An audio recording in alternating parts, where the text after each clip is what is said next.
now, and will be lining up, I think, to pass him the next time they hit the main straight.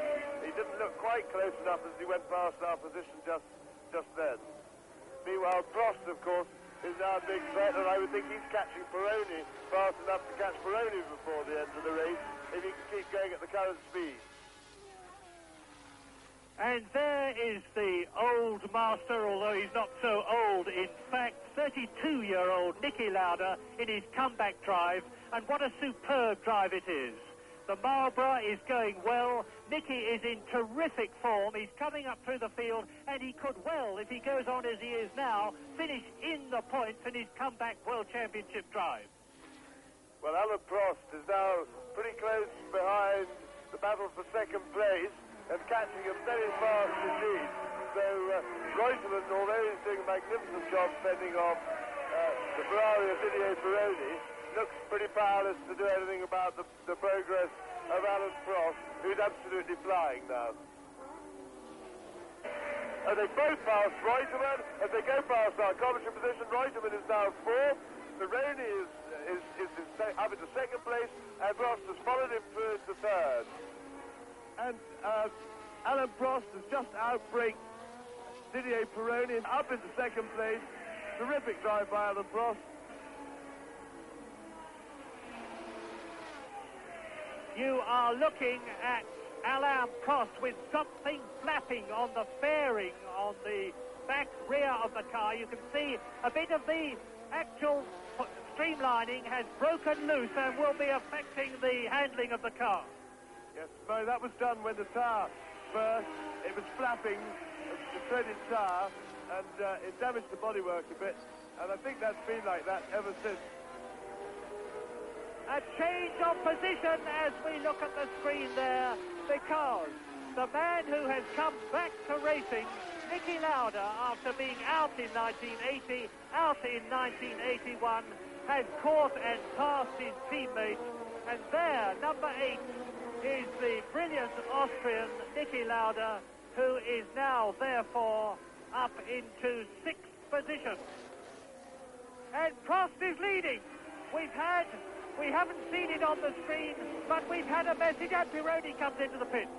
Pironi is into the pit. I'm sorry to talk off picture, now I'm talking on picture. There is Didier Pironi, and that means that Carlos Reutemann is going to go into 3rd position. Tremendously exciting stuff at the end of the South African Grand Prix. I think Arnoux must be in trouble because Prost caught him so fast. There has to be some sort of problem, which could mean that Reutemann is now firing at 2nd place. Pironi appears not to have gone into pit. He's limping round. That, I think, Pironi going slowly on the inside, but I can't really see the purpose of that. Although, of course, Jensen's popping and banging, it's pretty difficult to fix. If he can limp to the line, he might get a place, but I doubt it at that speed. Well, I think it is another pause and consider time, because on lap 69, as we look at Niki Lauda in the red and white Marlborough, and Elio De Angelis, number 11, who is in the John Player special, and it is still Alain Prost in the lead from René Arnoux, with in 3rd position Reutemann, and Pironi obviously in trouble, and that means to say that up into 4th place will come Niki Lauda. Yes, well, Niki Lauda's found a new lease of life. He's caught past his teammate John Watson after struggling to stay with him for a lot of the race. But in the meantime, Carlos Reutemann is now only 6 seconds behind René Arnoux, who's in 2nd place. Reutemann, of course, in 3rd. And if René Arnoux is in trouble, as we surmise that he is, he's not going to hold that 2nd place and can't run the program. Didier Pironi has just limped past our commentary position into the pit, so he looks to be out of the running after a fighting drive back to the field when he stopped to change his tyres. But the interest must now turn on 2nd place. Pironi into the pits,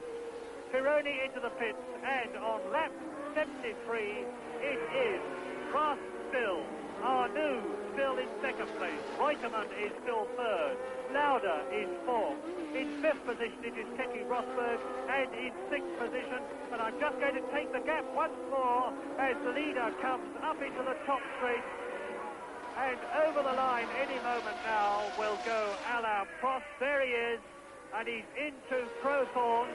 And what is the gap between the second and third then, as the leader is well on his way? And it's Carlos Reutemann second. Carlos Reutemann has got ahead of Remy Arnoux. So Arnoux is in trouble, and you will see now, there is Reutemann taking Crowthorne, and behind him a Renault that is obviously in trouble, because the brilliant Carlos Reutemann, who came back to racing after saying that he was going to retire after his bitter disappointment in doing so badly at the Caesars Palace Grand Prix, who won here in South Africa, is going to be second this year if Prost keeps going for the rest of the race in his current position. Well, a word I think I must have about Niki Lauda's race, because he stuck with it. He hasn't driven a racing car for 32 and a half years in anger, and it's very hard work to come out in this heat. It's very hot here in Johannesburg today, and he stayed with it. He struggled in the first half of the race. He caught his teammate John Watson eventually, and Keke Rosberg in the what was last year's all-conquering Williams, is probably the best chassis, and he's up into fourth place. I don't think he'll catch René Arnoux, who's running third, unless Arnoux's trouble deepens a bit, whatever it may be, because he's quite a long way behind. But an outstanding fighting drive when physical exhaustion must have been a major factor for Niki. By about a third of the way through the race, it looks as if we've got a very, very boring procession on our hands. And what with the puncture to Alain Prost and his subsequently stirring drive back through the field after losing a lot of time because he had to limp round at half a lap. Arnoux slowing down, Pironi's fight back through the field, followed by his unfortunate demise with what sounded like engine trouble. He was popping and banging. But in the end, we got a very exciting race. And it's settled down now. It's a little bit processional, unless there's any major mechanical drama here. Arnoux is too far ahead of Lauda in fourth, who's in fourth place, to be caught, unless his trouble deepens, as I suggested earlier. But and Prost is comfortably ahead, and Reutemann has driven a typically immaculate race, no problems, no fireworks, good and steady, into an excellent second place.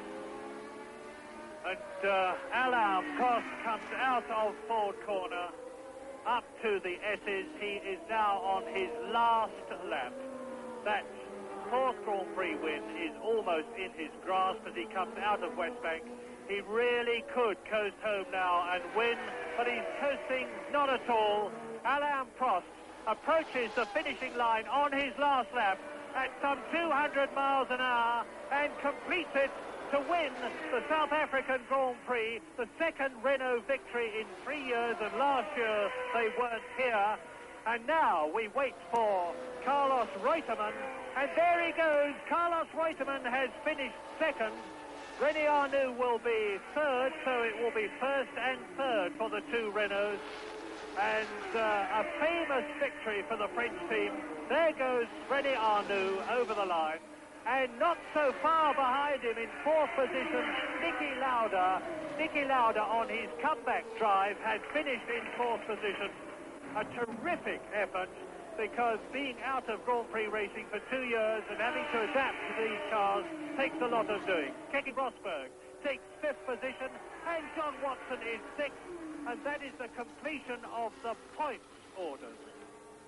We've seen some superb racing. Let us fervently hope that this is the end of the politics.